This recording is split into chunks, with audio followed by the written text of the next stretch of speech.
the 2v2 lane and take advantage of it, because if Whoosh gets a similar situation, confidence up now for King. Yeah. They're going to look to be repeating. And if there's a champion that you don't want to have in the hands of a very confident player, it has to be Vayne. You get her anywhere near any semblance of a lead. We saw it last game. Things can get really out of control. Yeah, certainly can. He was just waiting out the crowd control, counting spells, as it were, before diving in and exploding Flandre and Beast. Have to see if he can make it work for one more game. That's all they need, Atlas. Overcome their old rivals. And you see, banning away the makings of the Juggernaut already, you have to think this is a first pick Rek'Sai. Yeah, Rek'Sai has to be the pick here. We'll see what Snake answer with, because Sion is going to be the pick away. Lamb actually looking at the Janna. They do lock that one in. Beast, he needs to take the Rek'Sai. Yeah, I certainly think that might be the case. Kalista being looked at. We've seen Crystal have some great games on that during the season. Probably not the lane bully that they want against Vayne, though. Vayne quite happy in even the 2v2. Yeah, well, game 2, of course, the Kalista was dealt with, but you have to think that that was based off that snowball early. And Flandre, again, going to lock away the Maokai. Yeah, so he's on the heavy initiator coming through there. I actually don't mind the Maokai pickup. I think it's fairly good, but MLXG... Surprise! Just going to be able to lock in...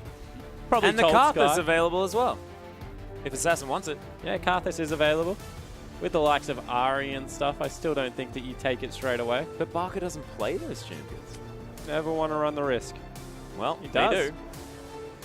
See whether it does work out. Of course, you did allude to some possible problems there as Barker thinking about taking an Assassin champion into Assassin with this Cho'Gath. It's only a hover for now, as Ella thinking about going back to the Thresh once more. Beast is going to once again lock away the Gragas. And is this the Game 2 team comp all over again? Whoosh, straight back to the Vayne. No worries there. And Fizz for Sky. I don't think it's going to be a Fizz. They were going with like pretty quick lock-ins. So I was thinking maybe it might come through. But Sky going back to the very comfortable Aurelia. His most played champion throughout the split. Only half and half as far as the win-loss is concerned.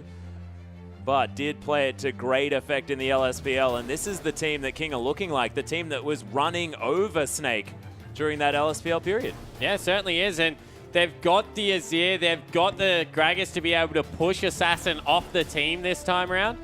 Still think that without a Nunu, this team lacks a little bit in damage. Would prefer a Vladimir in the mid lane from Barker. And he looked great on that champion. But his champion spells certainly, summoner spells certainly look like he's going for his ear. That will be the lock-in, and I'm real worried for Snake's lineup.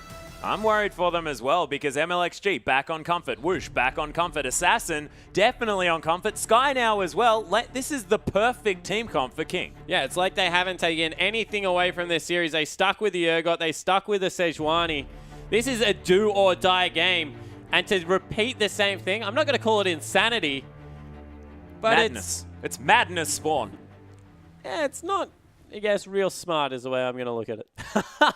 I guess it's not real smart, says Spawn, trying to sugarcoat his words just a little bit, ladies and gentlemen. But Snake, they've put it on hard mode. We'll see whether they can take it through, because if they win this game, they're going to have confidence going into the last one. Yeah, definitely will. It would be back to the best of one, everything all equal. As we go through the lineups, Rek'Sai versus Gragas, we've seen MLXG repetitively get ahead in this matchup. Yeah, and early on in the game as well. It's been what we've seen in the last couple of them, and it's been working out for King. Assassin back on the very comfortable Karthus in the mid lane. Probably not wanting to get him 2 kills very, very early on, as Whoosh into Crystal, the Vayne into the Kalista once again. Yeah, and I think they're completely fine with this bottom lane. Janna Vayne is one of those lanes you never expected to win, but Whoosh is so good mechanically. Yeah. Really got to, I don't know if you give him the advantage, but you think he can at least survive. Yeah, we'll see whether they opt into the 2v2 here as well. I mean, it wasn't something that they went for in the previous series that they decided to go with this one. We do have a slight pause at the beginning of this one, ladies and gentlemen, so we're going to be waiting just a little bit before we get into it. But let's go over the lineups. Let's talk about this 2v2, because do King once again go for a lane swap? No, because they've got an Aurelia this time. Wants to be dominant in her lane, so you don't lane swap to get... Aurelia is just as an important component in this team as what the Vayne is, because if Aurelia becomes too hard to handle, what that means is they have to either use the Azir ult or the Gragas ult to get Aurelia off the back line, which means that Karthus just flies in there with the flash, able to get on top of everyone, and it's very difficult to push him away. So definitely don't think you lane swap. I think everyone's happy with standard lanes here. Also sets MLXG up for a very good early game, being able to gank the lanes again. And Karthus versus Azir, if there's one thing we've repetitively said about Azir, it's if you have a gank-heavy jungler, you can make him pay levels 1 to level 3 real easy. You just pick up your buffs, you go straight mid. We've seen it time and time again that this combo, the Rek'Sai Karthus, just puts out so much damage in a gank. And, I mean, that's worked successfully against the likes of Ahri, who is generally pretty good at avoiding a gank, especially with the change to her Orbit Deception, giving her that extra movement speed. Karthus does have so much consistent DPS, and MLXG has shown that he is able to put out so much pressure in the early stages. Yeah, so I definitely look for them to go towards early lanes. I'm expecting both junglers to get deep vision, and then both laners to go top probably, because Snake probably thinking the same thing, want to dodge the lane swap. But King have just been great at hunting them around. They have. They've always managed to get exactly the lanes that they want thus far moving in, and they're very early strategy as far as setting up the game is concerned has been strong. Yeah, it certainly has. With the exception of game 1 where some things went wrong throughout the entirety of the game. Yeah, that was sort of around the 15-minute mark that things really fell apart for King, though. Yeah, definitely, but it was never trending uphill, if we put it that way. That's a good point. So we'll see whether they can carry over the momentum for game 2. Of course, this is do or die for Snake. This is one of the teams that, heading into playoffs, we were really excited to see how they played. We thought it was their patch with Azir coming back in, Nunu coming back in, that they would really be able to shake things up. But it seems like their old rivals really have them scouted. Really have them scouted. And I mean, this might have been a different story had Snake been going up against any other team, but King coming through and showing that they still have the confidence against their old LSPL rivals that they did before. Yeah, and game 1, it was so confusing because King, they didn't have an answer, and even game 2, they really struggled to close it out, but now they're on fire. They are on fire, and let's get onto the Rift, ladies and gentlemen.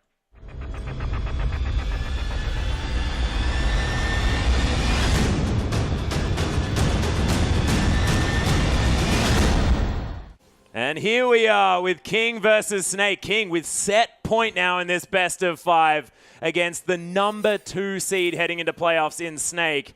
Snake really have to answer back here, but King with a full lineup of comfort picks. Yeah, they certainly do. It nearly looks like nothing was banned coming into this game, Atlas. And we'll see exactly what Snake can make happen. They're looking to set up a pick onto Whoosh. This would be very good to start the game. They don't even pull the trigger. Yeah, they don't even go for anything there as the ward does go down. Snake are able to kill it. That is very exciting as grouped up King, 4 members. Once again, they're invading onto a Rek'Sai Karthus. Surely not. I'm having flashbacks. Having flashbacks as well. It's exactly the same spot. They are going to get that ward in to get vision around that red buff, but Snake, this is very frightening. It's exactly what you mentioned. I mean, it's the same situation. I honestly can't believe they didn't go for that. With the Ren, Kalista, very good level 1 damage. Karthus, they have the knock-up. Looks like maybe King do want to dodge the 2v2 lane. For something, they are going to opt into a lane swap. Yeah, they pinged it out. They don't want anything to do with it, so they're happy to throw Sky into the 2v1. That's weird. That is quite weird. Snake are going to be able to see that there's no one heading towards that bottom side of the map. They do have some deep vision. They are going to spot Vayne heading towards this top lane, going to get pinged out straight away as Flandre sees them there. And Sky heading around is looking just to do some double jungling as Beast going to start off this Gromp, finishes that one, heading over to blue, and we are going to have just a standard lane swap situation. Yeah, we certainly are. So we'll have to see whether they go for an early dive onto Flandre, try and keep him down as much as possible if that's the tactic. You do think that if they get rid of Maokai early game, then it opens up the mid game very well for Whoosh to take over. And it just looks like they value, not overvalue, because Whoosh has definitely shown that he's worth it this series, but value Whoosh being ahead a lot more than they value Sky being ahead. Yeah, they're not too worried about it as Assassin dealing with these creeps, getting shoved into his turret very early on. Those lay wastes doing some work. Doesn't get the last one, but picks up the majority as level 2's hit by both of these mid laners. Bit of a farm lane situation once again.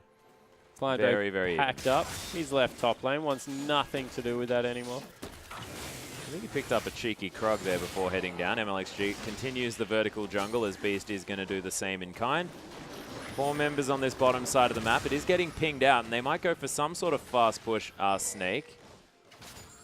See how it does work out. Of course, Whoosh with Lamb able to push up this wave now. With no one here. Flandre does have teleport available. But you said this last time, probably not wanting to head up there when there's 4 members in this top side as well. Yeah, he definitely doesn't want to head up there. They've just mirrored it. They've sent all their members bot. Whoosh, he's getting solo experience at the moment, so he's a little bit ahead of Crystal. But equal amount of damage going to be done to the turret. They'll probably just pick up an early dragon. Yeah, heading over there. Of course, Callista, even at level 3, going to have plenty of dragon damage and secure with that rend. And with 4 members, we think this one's going to go down relatively easily as Azir still in that mid lane, able to set up in a Sentinel, acting as a pretty decent scout to let them know exactly what's going on. Of course, no vision going to be available for the King lineup, so not going to be able to have vision of that one, but they are going to see that Barker picked up that buff hanging out there in the mid lane as pings now go down. Pink ward is available there, Prey Seeking going to spot things out. And one thing I want to mention is the fact that MLXG here at this 4.5 minute mark has not made any moves aggressively yet. No, he certainly hasn't. Hasn't really been able to because Flandre, he just picked up and left early on. We talked about how going into a 2v1 situation really does isolate the mid lane at the moment because the jungler has much more high priority to do. Don't really have the luxury of going for a gank because it means that the top laner can teleport back to the top lane and pick up all of that CS if you do fail the gank. So he's just instead electing to be pretty passive in the early game and just farm up as much as he possibly can. Still has a couple of minutes of a window to where you'll still be able to bully out the Gragas in any kind of engage or skirmish. And Whoosh has got a pretty hard freeze up here in the top side as well. As you mentioned, solo experience, ahead in farm as well. Of course, unharassed. It's a pseudo 2v2 down here otherwise, but a Beast and Flandre hanging out in this brush, looking to pick up Sky. We're not going to find it as MLXG hangs around at the same time. There is a cheeky ward in that brush, so Snake completely within vision. Certainly are, and in the end, they're able to get another 3 members down. They're going to shove this wave in, get Sky back on even footing. And this is really good news for King. Yeah, Crystal able to break the Eye of the Storm with a rend. Oh, can they shove it out? If this stays frozen for one more wave, Sky's laning phase's pretty much over, which is why Aurelia not great. And it has stayed frozen. Sky in a lot of trouble now. Yeah, and Crystal and Ella, that is perfect positioning. Yeah, exactly right. I mean, how is he supposed to get towards the creep wave? Yeah, it just doesn't in the end. He has to go back. He's going to have to pick up whatever he can and probably follow around, take some jungle camps. Might even go for a gank in the mid lane as Aurelia, which is just not the position you want to be in. And this is a problem with lane swapping with Aurelia. Instead, they actually send a... That's a better move. So get a shop in early on Whoosh, send Aurelia back to the top lane, and then use the Vayne to break the freeze. Pretty smart, actually, coming through from King. Yeah, not too bad. Heading into standard lanes. Level 4 Sky as well. So Flandre, of course, missing out on a lot of that experience, and Sky was in range for that. So does have an experience advantage as Flandre is going to be able to pick up some creeps in the mid lane. Yeah, he picks up some creeps. More importantly, picks up some much-needed experience. We'll be able to go back now, use his teleport to get into the top lane, and we'll be relatively okay against the Aurelia. Yeah, who's now shoving this wave in as well, so not going to need to worry about overextending on that one as well. Crystal does have the wave in a decent position, but is starting to push back as MLXG hanging around this mid lane. We have Dragon up in another... He's level 5. Yeah, this is ridiculous. For a double jungle, that's real quick. Yeah, uses that Q to clear out this wave as well, and almost going to have that Void Rush available. All that extra mobility as Beast came around. Picks up the little one. I think he just went for a smite there as well, just so that he could reveal some wards. I like that. Cute. Sort of a free sweeper very early on. Flandre cleans out this wave, but he's a level behind. 6 CS means nothing, but the level advantage for an Aurelia, not good news for this Maokai. Yeah, it certainly isn't, and more importantly, it's just the fact that they're on pretty equal footing in Sky. He gets better with levels, whereas Flandre, he really needs items to get going. Aurelia, with that Q max and one auto attack, E-Max and 1 auto attack. Yep. Does a fair amount of magic damage, which means you can't really itemize for just armor, as now it's Whoosh who's freezing this lane because he has the shop. In a 2v2, it's very dangerous for Crystal and Ella to approach or even fight because pretty good trading potential currently out of Whoosh. Yeah, and he has that Bilgewater Cutlass for the sustain as well, so he's happy to sort of relentlessly give these trades a go and then heal back up again. Yeah, exactly right. Able to get out of there. They can trade within the Eye of the Storm, although a good movement coming from Beast means that that's the second pink ward he's cleared out of that brush. Ella, Make and bank. very frustrated because they went down for about 12 seconds collectively. Yeah, and it's actually going to be Crystal with a slight CS advantage here. No kills going down just yet. MLXG, early invade, going to be able to pick up the second round of buffs for himself. Yeah, grabs the enemy red. Cheeky timing. Of course, he's the one that had the timer on that. Just tunnels over and grabs some Krugs. Grab the Krugs. Oh, might even go for a dive here. I think that's very dangerous because you can expect Beast to want to be on the top side of each jungle to pick up the red buff. Think that he just ults out here, goes, grabs his own red, takes the experience lead as his reward. He's going to be able to definitely pick that one up. Ooh, Beast hanging around. MLXG looking for him. Actually might want to go for some sort of gank. Sky not quite here just yet as Flandre does have the Twisted Advance to threaten MLXG, but with a level advantage on both sides. And this is level 6 as well, plus a Requiem, yeah. Very dangerous. And his King definitely in a point of sort of power at this stage of the game. Not just because they hit level 6 early, but with level 6 hit for their team members, are they inherently stronger with the ultimates? I actually think that it's pretty even with the ultimates. Bottom lane probably actually favors the Kalista Thresh with ultimates. Thresh's ulti actually does a really surprising amount of damage when you walk through it the first time. It's really quite bizarre, and then you have the Fate's Call to add all of that additional CC through. The one ultimate that is game-changing for the lanes not mid really is the Karthus one, because it's kind of like that second person coming to gank. So if it's teamed up properly, whoa, as Lamb flashes out over the wall. So Bizarro invade coming through to get some wards down, probably going to give up the second dragon. Yeah, it is going to be a lot of consistent damage available here as they do have vision. Oh, Karthus, he's got flash. Knock up Ella. Is he going to go for no the hero Beast suicide ultimate play? still? Just suicide. No, not going to do it. Is back to the old King ways. A little bit tentative there. That's fine. They've got the scaling bot lane. They've got the scaling mid lane. They're happy to play for the late game on this one. The scary thing is, though, that Snake, they've shown that they even though they've been losing, probably still have better understanding of what objectives are needed when. The counter to scaling comps has always been to get on top of the dragons early, because that means that you're able to make a clear timer around the game where you can force them to fight you before they would have necessarily like to. Also means that if it does get to that super late game, no matter how hard your comp scales, if you've got the double amount of the added resources coming through, that's the 12% that goes up with the 5th dragon buff, you're generally in an okay position.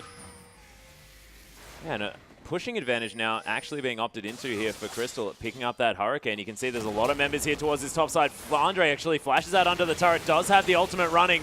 They're trying the dive here as MLXG's tanking up this turret. Flandre looks for it. Oh my goodness, the ultimate so close as Sky takes the last bolt. And I don't know how they juggled that so effectively. Yeah, so able to turret diver Maokai early is very good news coming through from King. Nets them a very a good early gold advantage, even though that they're down a turret. And the teleport into mid lane will mean that they'll probably be able to save that one as well. Yeah, and it's 12 minutes into the game, and that was first blood going down there in favor of Sky. Picks up a Phage, the workings of a Sheen as well. Not wasting any time getting towards this Trinity Force. Yeah, in my opinion, bought the items the wrong way around. Should have gone a Sheen and then the workings of a Phage, just because the attack speed really isn't what you need. And if we take a look at Sky, he is maxing the E coming through there. So Sheen gives you a lot of surprising burst damage in a couple of auto attack trades. Also means you can last hit creeps with your Q a little bit better, but see how it works out. They're going for the consistent damage as opposed to the burst. Yeah, there's also the fact that the components of a Phage more useful than the components of a Sheen. Yeah, much more useful.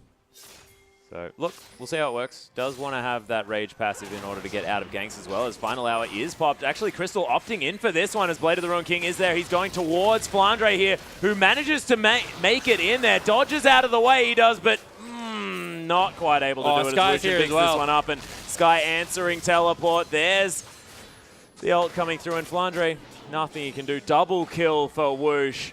They do trade for a double kill in the mid lane, as Beast and Barker were able to take down Assassin and MLXG. So even in the end, but the Vayne getting ahead once more.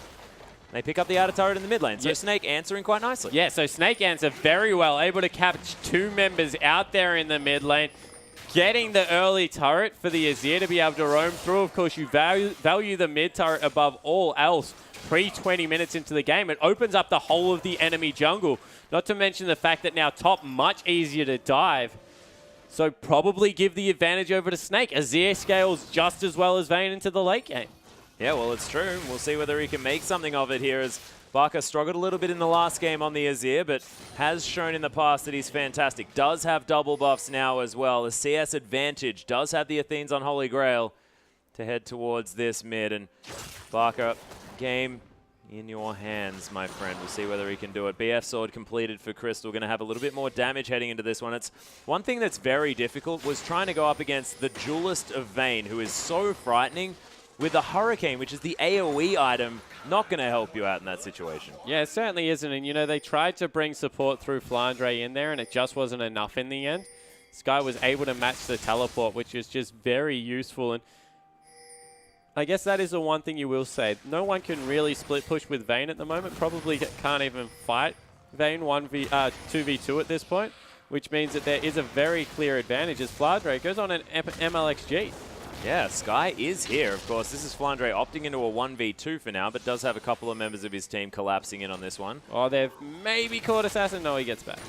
Yep, not going to happen this time around, as Flandre able to take control of this lane. They are looking to now push this one through. They don't have Kalista there for the consistent turret damage, as Transcendent Blade's going to try and clear out this wave. Flandre continuing on his merry way, pushing this one out.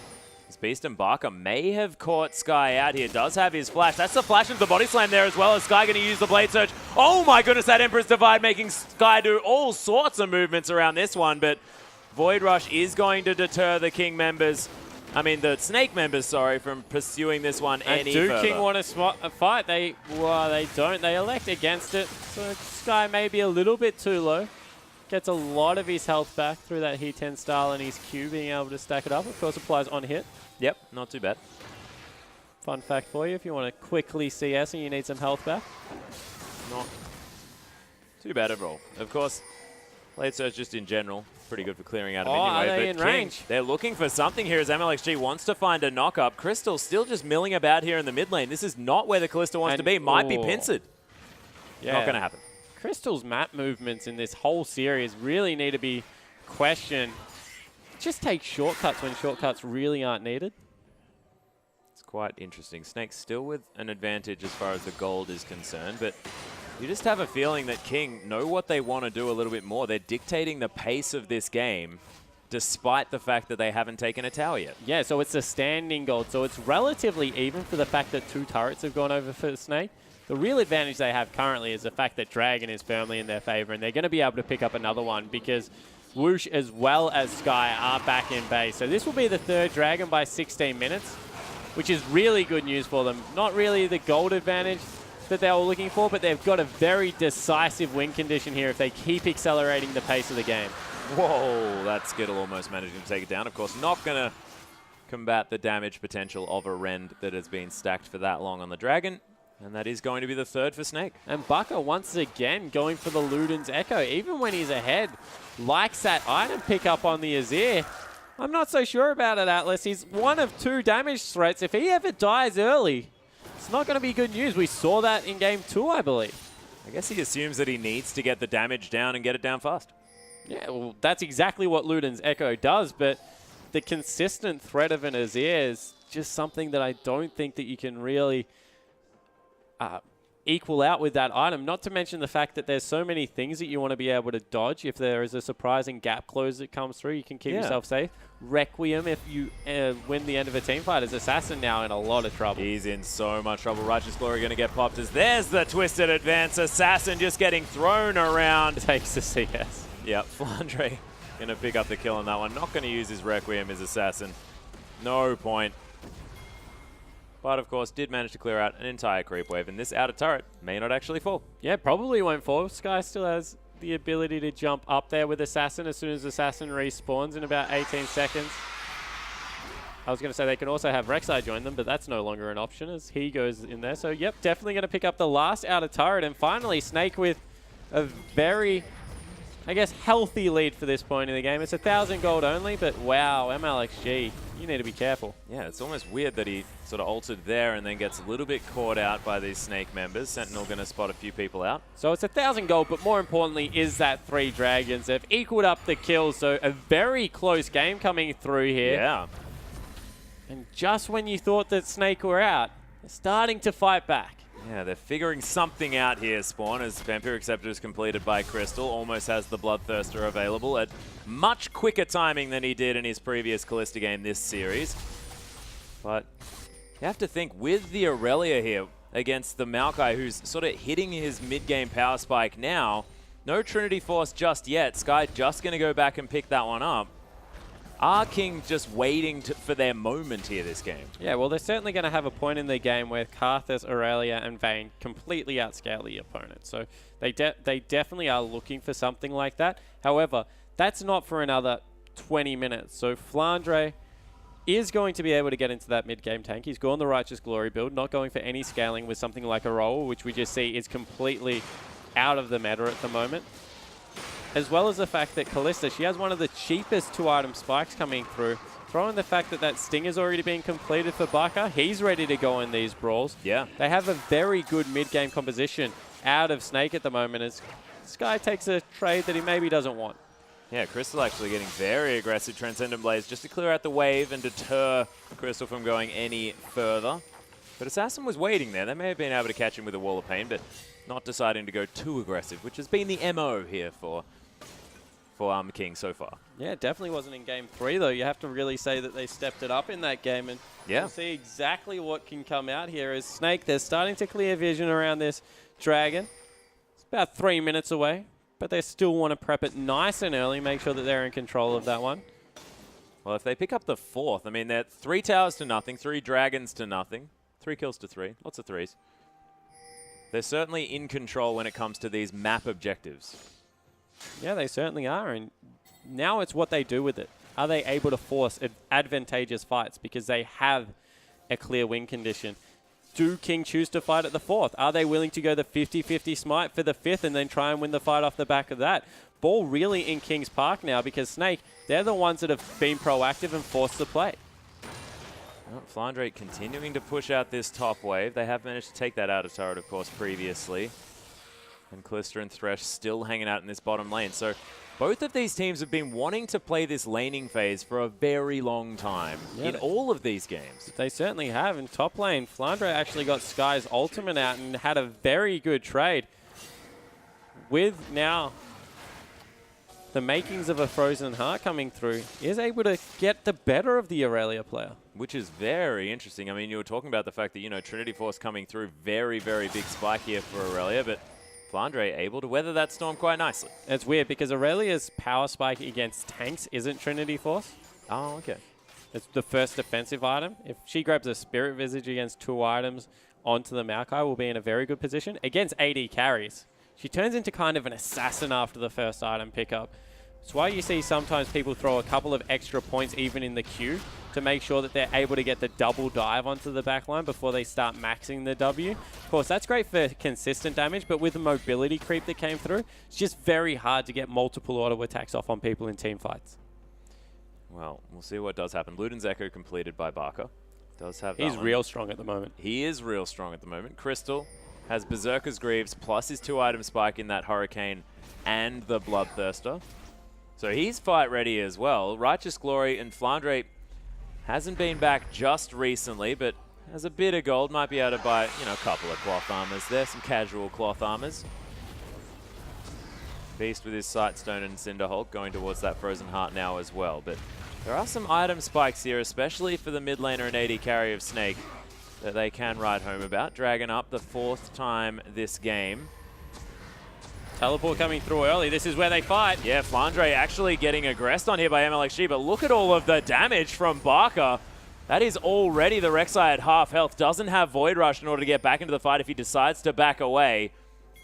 Snake, they do have the movement speed buff from that Rift Scuttler, which they are definitely utilizing currently. They give up 4th Dragon. MLXG, he might go for a steal. I don't think he's going to. How can you? Trade it for the mid lane turret, and 4th Dragon goes down. Yeah, 4th Dragon. Oh, wow, Barker. Barker is in a very uncomfortable position. Nice wall there, as well as everyone getting bounced around. My goodness, MLXG jumped up and down about 15 times there during that one and gets caught out. Barker with an interesting bait play that looked like it was sort of a misstep, but tended to work out in their favor as the Emperor's Divide used as a bouncing castle. Very nice casting, Atlas, going through there, because that was not a bait play. That was a complete brain fade coming through from Barker. And in the end, it just ended to work out because of a great positioning of an ultimate. Isn't that what a bait is? A bait is when you deliberately do it. Yeah, but you've got to, it's just the bait's so good that even you, as an analyst, thought that he'd messed up. Yep, potentially. Yep. That's what I'm throwing it out for. Or Sky could have just flashed over the wall and probably killed him. Didn't happen, though. Didn't. You were correct. It's always good to give them the benefit of the doubt.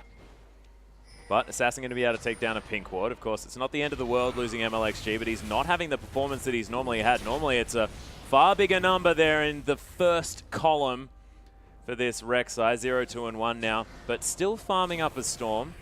Comparison Beast. 0, 0, and 3. Much better performance. He has sort of seen himself pick up a few more deaths this stage. So this game, what it's very, very different to is the second game, which is very similar as far as these comps were concerned. Yeah, it certainly is, because the early kills didn't go over to Karthus, and you have to say that Assassin hasn't had the same impact as what Barker's had, even in that last fight where he was seemingly caught out, as you aptly pointed out. Could have been a bait. He was able to turn around because he's got the damage to be able to throw back, and his ultimate just very impactful. Instead, we haven't really seen an impactful Requiem at this point of the game, and MLXG, he actually picks up the blue buff for himself. Yeah, stealing that one away from Assassin. Assassin, of course, probably just wanted to head back to that mid lane, continue farming. Barker with a fantastic score yet again, 2, 0, and 2. Not going too badly. Most of the deaths being on Flandre this time, and it's probably fine that it's on the tank. They continue. King continues to think that Flandre is a target that they can prey on, and that's only going to get worse and worse as this game continues. Certainly isn't. The one thing we will say, as soon as that last Whisper comes through, Flandre no longer a tank, because Vayne going to be able to shred through any armor that he has, be able to use those Silver Bolt procs to take him down relatively quickly. Still has a low base health pool. Yep. Because he hasn't really gone that tanky build, only about 2,300 health coming through there for Flandre, so isn't the huge super tank that we're used to seeing in the late game Maokai's, but he's definitely on his way there. 2-2-0, especially with the amount of pressure that was put on him early game, is a good start as wow. Barker able to chew through Liam, but not quite going to be able to secure the kill here. That burst damage coming through with the Luden's Echo is ridiculous. Yeah, certainly was impressive. And now MLXG, he's trying to zone. It's all about vision around the Baron at the moment, although they need to make sure they don't overcommit. Sky still hasn't got teleport. Flandre has his available. That would just be devastating news if Flandre was able to get one of his flanks into the backline. CC up whoosh. Only 2,000 gold-ish, but you feel this game on a complete knife edge.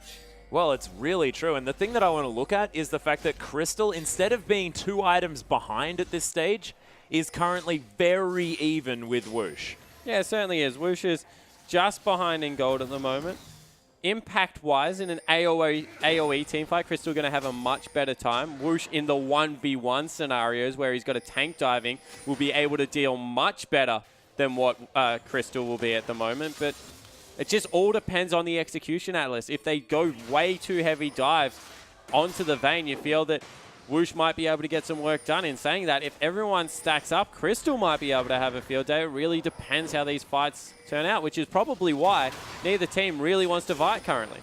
Yeah, well, either team is trying to orchestrate a fight that's in their favor as well. And when it's so positionally based, when they're both aiming for very different opportunities here on the map, it becomes very difficult for either of them to really opt into a situation because they're both looking for their ideal fight, which is the opposite to what the other team is. Yeah, exactly right. So we'll have to see how it works out. We actually see Rek'Sai going into the bottom lane, trying to get some control over the Dragon. That is up in a minute. They need to get Whoosh back. They need to pick up the last Whisper. Might even look to get level 16 onto Karthus. No, he's only halfway through. Oh, this is very interesting, though. We do have Whoosh finishing off that last Whisper. Crystal's going back. He's got one as well. Both of these teams probably feeling like, yes, we've got power spikes right now, but they're both evening up yet again. Flandre attacking MLXG, who doesn't do any damage back, but does secure the Rift Skull. Yeah, so that's what the battle was all about. That permanent vision 40 for seconds. A minute and a half. 40 seconds coming through for the Dragon, as you so aptly pointed out. Finally control of the area over to King. But as soon as Snake approach, you feel that that reverses. King need to look for the perfect engage. Yeah, Sky thinking that he might have caught Flandre out here just a little bit. Beast is hanging around. Snake are very split here with 20 seconds available. Flandre going aggressive as that was the Void Rush, in fact, getting cancelled here by MLXG. There was a teleport that got cancelled, yes. coming through from Assassin. He actually got caught a tiny bit and took a little bit of his health from Barker as well.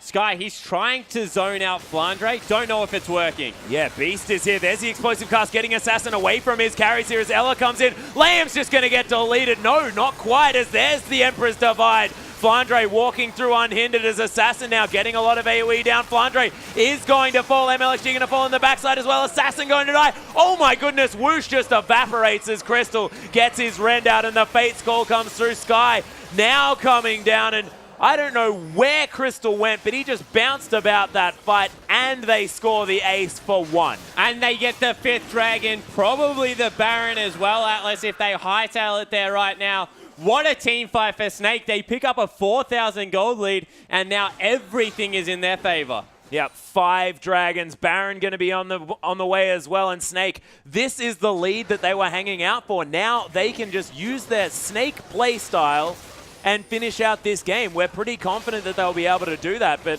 we'll see whether King, with their sort of newfound strategic edge towards this later stage of the game, and with a scaling team comp, can hang on. But it's looking very, very difficult because that was a brilliant lead now gained for Snake. Yeah, it certainly was. Just a superb team fight coming through. Wherever they needed the gold, it is currently Flandre. He's behind a little bit. But wow, if you look in the mid lane, a Death Cap, Luden's Echo, that's a 4-item Azir. Barker, much better performance this time around. 100% kill participation, really has been that carry for his team.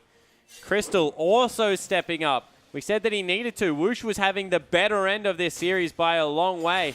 Now, no longer the case. Crystal, 2-1-4. Definitely in a position to be able to help carry this game. Yeah, and he was bouncing around that fight beautifully there as well. Now has a Spectre's Cowl, not going to be taking too much damage from the guaranteed Requiems that are going to be coming through. Have to think Banshee's Veil is going to be opted into, and Snake just destroying these turrets as they make their way around the map, really clawing their way through to a pretty decent gold lead. As Flandre going to start off this inner turret in the bottom lane, and the rest of the Snake lineup just going to rotate down. As long as they have Crystal, they are going to be able to take this one out, and you can see that is just melting for this 3-item Kalista. And as long as they don't go for a Game 3-esque dive, Atlas, you feel that they can just chunk their way through these turrets with the added structure damage they have. Oh my goodness, that poke damage from Barker. That was insane. That's going to mean the inhibitor turret falls down. Sky actually getting death sentence into the team. Just explodes. Assassin now getting ignited up. No, that's just Dragon 5 as Ella gets fate called in there just to zone them away from the inhibitor. And Snake, this is the type of decisive play that we're used to from them. Yeah, it certainly is. They're walking through the base onto the turret. They will be able to absolutely wreck that. Onto the second inhibitor. They probably just play this one slow, to be honest. They can move into the top lane with 5th Dragon and Baron still available and just take all 3 inhibs. So that 5th Dragon has now netted them 2 inhibitors, 4 turrets, probably 5 turrets, a Baron, all off 1 team fight. Yeah, exactly right. So the 1 team fight went through. They're able to pick up the last outer. They will now back away. Teleport coming through for Oh Scribe. my gosh, look at the Sun Turret doing so much work as well as all the Sand Soldiers. Liam has to go back. Assassin tanking up the Sun Turret relatively easily there as well as MLXG looking to try and go on the offensive here. Barker gets his back stopped. He's now in no man's land. Yeah, he certainly is, but MLXG won't be able to catch him. Still a lot of mobility that comes out of Azir. So that was all for naught. And wow, Snake, 10,000 gold the advantage nearly. Yeah, that is 10,000 gold stretched out from, I think they had a 1,000 gold lead about 4 minutes ago. That is some pretty decisive play coming through from our second place LPL team. Really beautiful stuff. And this is when they're right on the line as well. This is a team that has just played 2 pretty awful games if you were sitting in their chairs, because wasn't really looking like Snake were in it at all in the last couple of games. But this game, managing to turn around what was a difficult situation moving forward. Yeah, it certainly does look to be that way. And more importantly, what the gold leaders meant. Another needlessly large rod finished up. That Banshee's Veil that we were saying is so important for Crystal now coming through. Not to mention the fact that Flandre all of a sudden is a tanky monster with Beast. They're just going to be able to waltz into this base, wait until minions are pushing in, and be able to take it out. Yep, cheeky little teleport coming through, as well as Flandre has the home guards. He's able to get some extra speed. Barker, love tap onto MLXG, and they're going to be able to take down the final inhibitor. They need to fight right now.